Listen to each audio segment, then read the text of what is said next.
So I was up until about 5 o'clock this morning posting about what's going on in our state houses. We have the possibility of, remember how much we protested about AB 2312, right? Because we didn't want the ABC. We want better laws, not just any law, but better laws. We knew, that a lot of the corporate lobbyists were basically purchasing, our direct as constituents representatives, which is Tom Amiano and Mark Leno. Mark Leno is our state senator, and Tom Amiano is our assemblyman. So the corporate lobbyists formed this big group. Basically they kind of copied our model of the task force and then transformed it into this huge corporate conglomerate where they gathered, somewhere between $70,000 to $100,000 and split it up between politicians to kind of move their stuff, which isn't unusual. It's business as usual, right? But there is an expectation that Tom Amiano and Mark Leno listen to patients. It's not happening so much right now.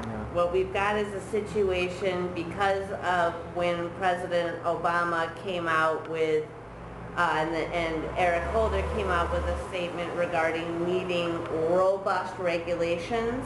They saw an opportunity to kind of revive their failed AB 2312, which then became AB 473, which is now, yes, it has resurrected itself for the third time, is AB 604. And what they did is, and this is a lot of parliamentarian moves, right?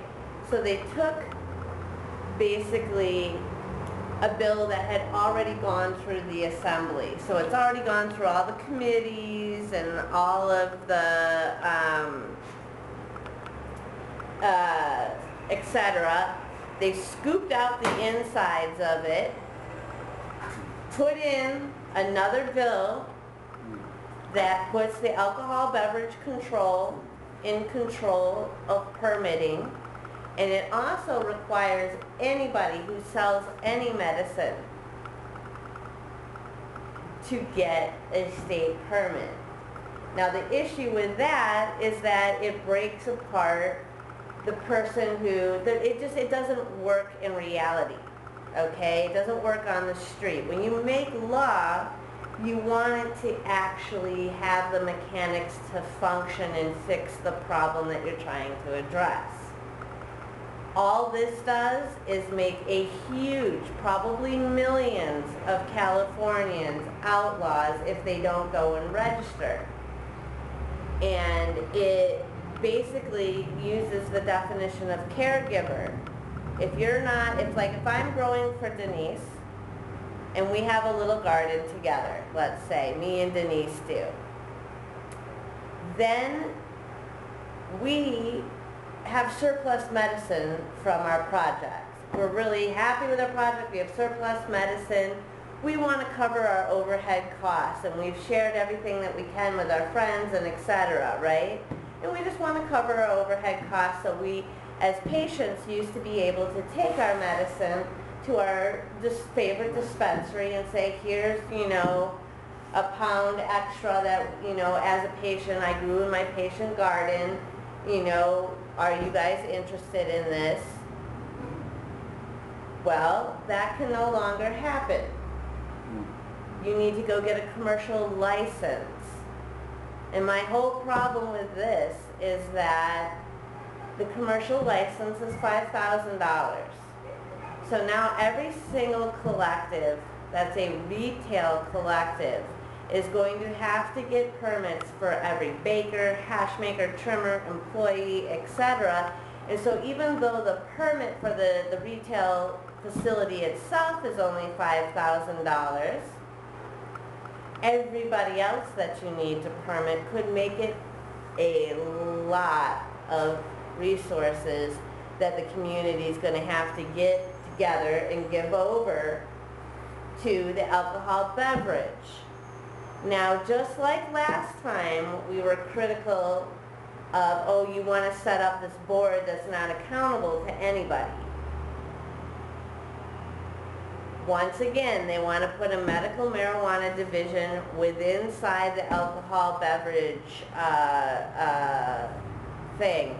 And the whole issue with this is that they deputize. So these people become officers of the law. So let's watch. When does this start going into effect? Is it already a done deal? Well, it could be already a done deal. It's not happening yet, but it's So watch what they did. Or it's debatable, it's going to be voted on, right? Or is it, Well, you know, we have, so after they gut the bill and pretend like it's gone through processes, it ends up on the Senate floor, because after a bill gets done with the Assembly, it ends up on the Senate floor, and after the Senate's done with the bill, it ends up on the State Assembly floor. So they've got two people on either side of the post. So they've got Tom over here and Mark and Daryl Steinberg over here. They have these same bills. They've gutted and they're coming across the fences today, tomorrow, and Friday the 13th. So, once it drops to the Senate floor and the Assembly floor, we have no chance for public input, because public input at the state level always happens at the committee level. So you see the trick of gutting the bills, pretending like they've already gotten feedback. Now they've got them on the floors. They're not saying when they're going to be heard. So everything moves in sessions. The end of our session is Friday the 13th. So if it isn't voted on the Senate floor today, it will be tomorrow or Friday the 13th. So my proposal, after I read you guys, you know, what me and DeJay put out online, is that we do a Friday the 13th, Nightmare Friday the 13th rally in front of our State House. Basically, the law also has things in it where there's $1,000 to $25,000 fines. There's jail terms, which no drug policy organization should ever be backing any bill that has a potential to put anyone in prison for cannabis. Am I right or am I right? Right, exactly. I mean, if you want to, you know, have a bill that, you know, revokes a permit, etc., patient advocates are fine with that. They're fine with people being cited for disobeying the community's agreed upon principles and laws. But we're not so good with people going to jail for cannabis. And this has up to a year terms of if these deputized, and it's very important for us and the public and everyone to understand that they will deputize these people. Now, Tom Amiano did meet us a little halfway and put a Board of Appeals section for this unaccountable board. But if you stack the unaccountable board and the Board of Appeals with industry cronies, anybody that's been in opposition to the industry is going to have just as rough of time at their make-believe Board of Appeals, right? It's pretty unbelievable. So let me read to you guys what me and DeJay put out last night, and let me also take a moment to read to you what I sent to Curtis, who is Tom Amiano's aide. And, you know, supposedly, you know, Tom Amiano is supposed to be a friend of the people here, but I think he's really not getting it. It goes, greetings friends and colleagues. There has been a lack of information and misinformation coming from Sacramento regarding the new statewide medical cannabis bills. You may have even received emails encouraging you to support a wicked attempt to create a coercive monopoly of pay-to-play dispensaries.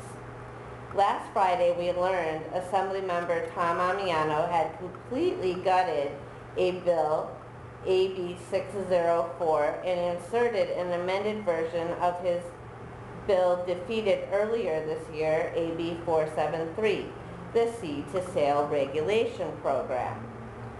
In February, AB 604 was originally a bill about criminal investigations and begins AB 604 as introduced criminal investigations, eyewitness identification. Existing law allows the options of testimony from expert witnesses to be omitted at trial, blah, blah, blah. So then we showed people what this bill used to actually be.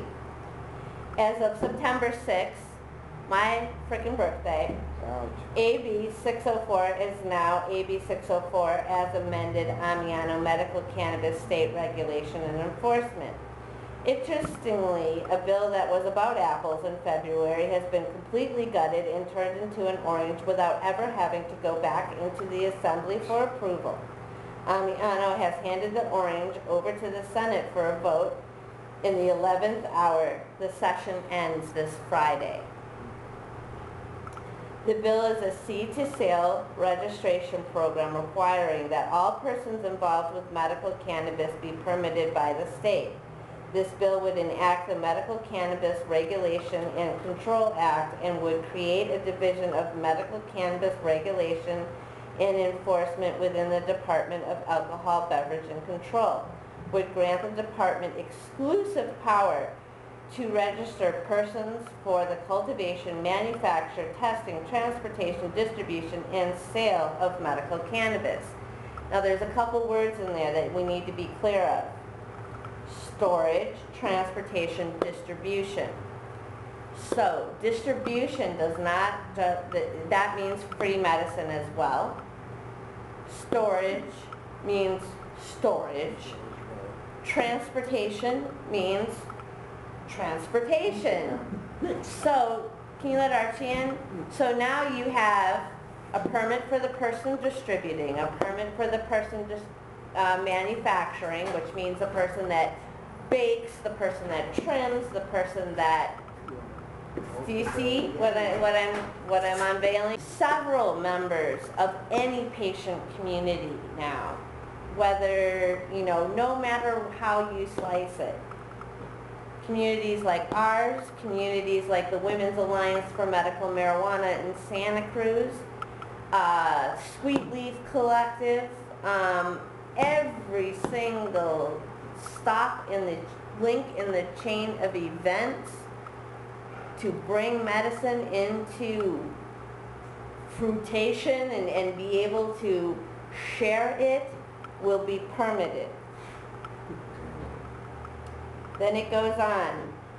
So the bill is the seed-to-sale registration, manufacturing, transportation, blah, blah, blah, blah, blah. That's correct. All cultivators, hash makers, cookie bakers, collective employees, etc. are required to apply for a permit and pay annual fees to the Alcohol Beverage Control. If you don't, you can spend up to a year in jail and pay fines anywhere from $1,000 to $25,000. This is not in capital letters, keeping medical cannabis affordable. This is not ending incarceration over pot. This bill does nothing to stop the bans. It actually reinforces the Riverside decision and promotes caps. Banking issues are not addressed. Oversight and accountability of the overseers is lacking, making the permitting process open for corruption and favoritism. Trying to do it again, the same thing. Yes. Guys it up a little bit from the last time. Yes, actually, you weren't here in the beginning. They gutted a bill. Yeah, I read a little bit about it. Did you get my email? Yeah. Yeah, so the folks that are on email all, Axis's email listings have probably already kind of gotten the inner skinny here. So patient advocates want good regulations. So one of the things that the lobbyists are doing in Sacramento behind the closed doors is they're muddying our names. They're saying, oh, those rogue people, they don't want any regulations whatsoever. No, we want fair and good regulations that will bring down the cost of cannabis, that will make cannabis safe and healthy. And what about cannabis for the disabled and veterans? Yes. And even mothers. And even mothers. Thank you. Mentally ill. And the mentally ill. So now I'm going to read you guys what I sent to Curtis, who is Tom Amiano's legislative aide. There's only two options we have if this gets through by Friday the 13th. We have about 12 to, technically the governor can veto within 30 days. So we'll have to petition the governor to veto. That is the only solution we have through the government. The other solution that we've been working on and is probably the best route is the voter initiatives for 2014 are going to be the only way the people are going to have a say in this. Otherwise, it is only going to be high-priced lobbyists and elected officials that are going to decide how cannabis is done in California, which isn't how it should be. The people should have input. Till next year Monday, we're going to be out here with petitions and etc. I like it. So now I'm going to read you guys the list of concerns that I sent as the executive director of Axis of Love to Curtis, who is Tom Amiano's legislative aide. So that, you know, and he's his top legislative aide. That's his right-hand man. And we've had a good relationship with him, you know. I mean, it's off and on. We had a relationship with him when he worked for Senator Carol Migden. You know, I mean, he's not a bad guy. He just works in Sacramento. This is called our list of concerns and possible solutions for AB 604. 1. Workable and enforceable definition for commercial cultivating. Who really, in capital letters, needs mandate to be mandated for commercial permit cultivation? The caregivers defined doesn't fit on real humans or what's actually happening on the ground. We suggest over 99 plants or wholesaling over 3 pounds annually. Most community-based proposing has a 3 pound as a tier that moves you into commercial retail. So, you know, yeah, if you've got 3 pounds that you're going to be selling to a dispensary, I'm pretty sure your garden probably could use a commercial permit. Have a cottage or patient grower agreement that's tracked by the permit holding retail outlet or local health department. So what I'm suggesting in order to save sort of the community patient-based organizations is that they get tracked at their local dispensary as a patient grower, and if they, you know, if they're turning in 21 pounds a year, they're probably not a patient grower, they're probably a commercial grower. Small/cottage growers can turn in their surplus to pay for growing costs, and patients can continue to have good, local, small, farmers market-like access and quality, not just that awful B and C grade commercial crapola. The Colorado state audits proved the seed to sale did not prevent diversion, nor was it enforceable. So I want to tell you guys a little input here from the National Senate hearings, which were called by State Senator Leahy from Vermont. And those occurred September 10th, and we will watch them hopefully this week. I've got them online, and Denise has seen them too. There was a lot of talk about the seed to sale, but there was also questions to Colorado of like, why did you screw up so bad? You know, and then there was also a comment by one of the senators, we have the Obama administration trying to circumvent and work around the Controlled Substance Act. Why don't we do something about the 5,000-pound elephant in the room and just legalize? I don't know if that got any traction. 2, portion that allows for a board to place limits or decide no new stores. The market will decide. If there's a problem player, that's dealt with by a notice of violating or revoking of permits, not caps. So there's 2 things that are going to go on that will create sort of a coarse monopoly, which is the 2 words that Axis of Love is sponsored by this year.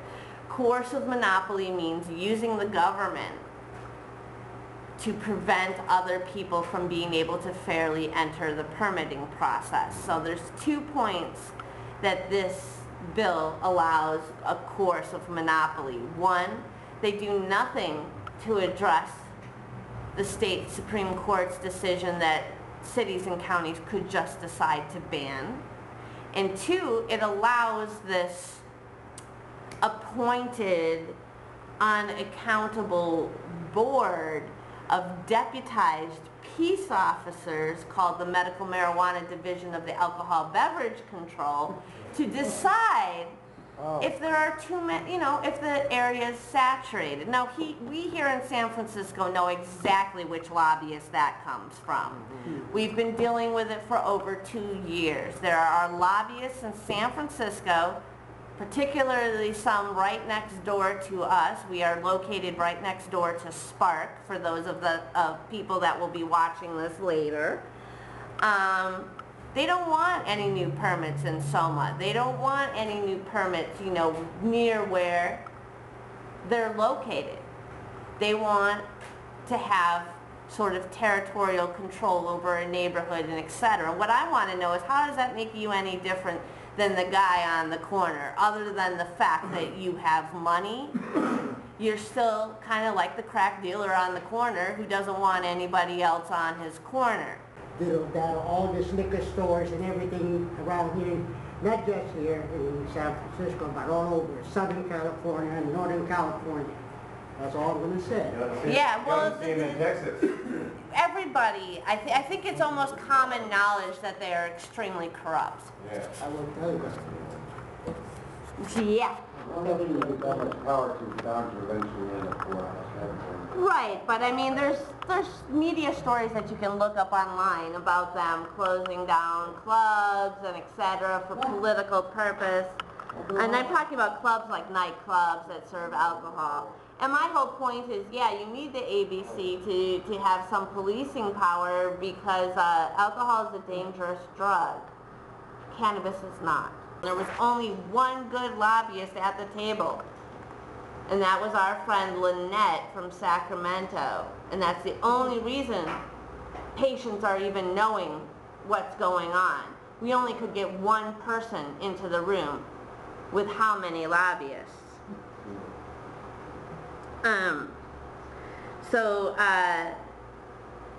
Number 4, that point that we put out, by including registrations for distribute, not just sales, you're killing free services for the poor and dying.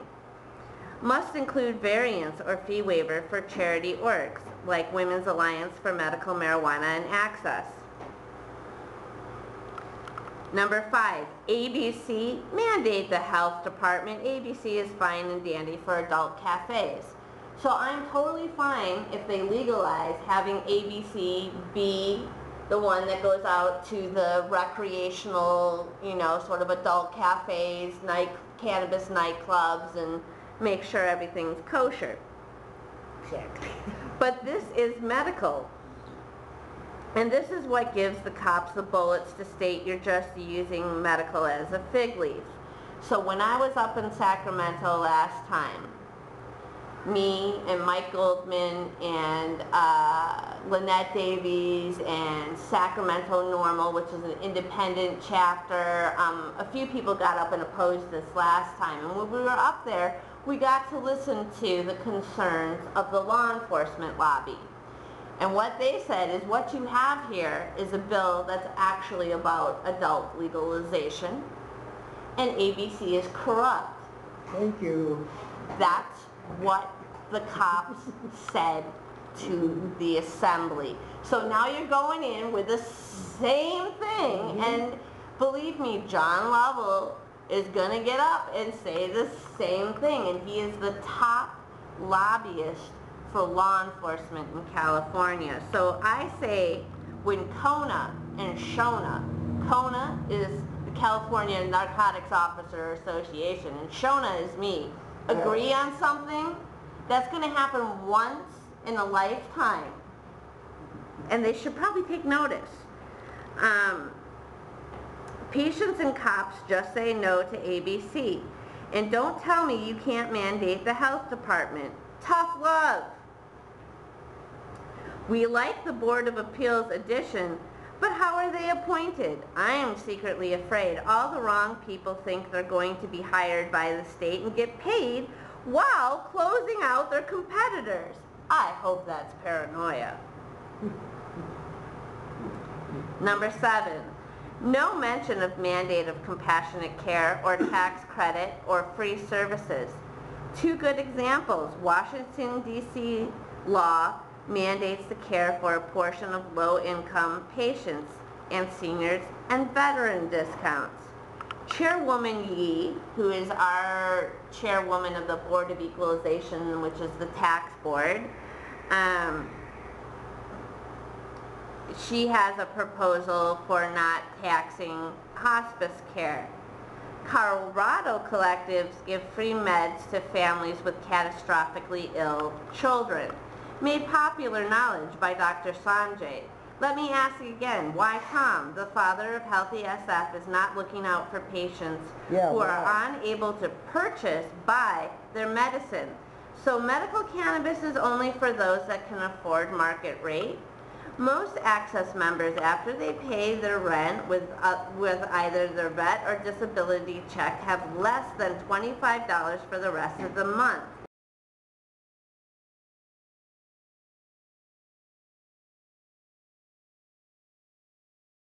No more stop and frisk for San Francisco. We're just too progressive for that.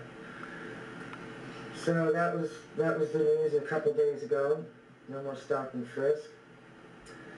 And Melinda Hogan continuing to her crackdown on cannabis in California. She actually, it's about the property. I think I reckon they want the property Harborside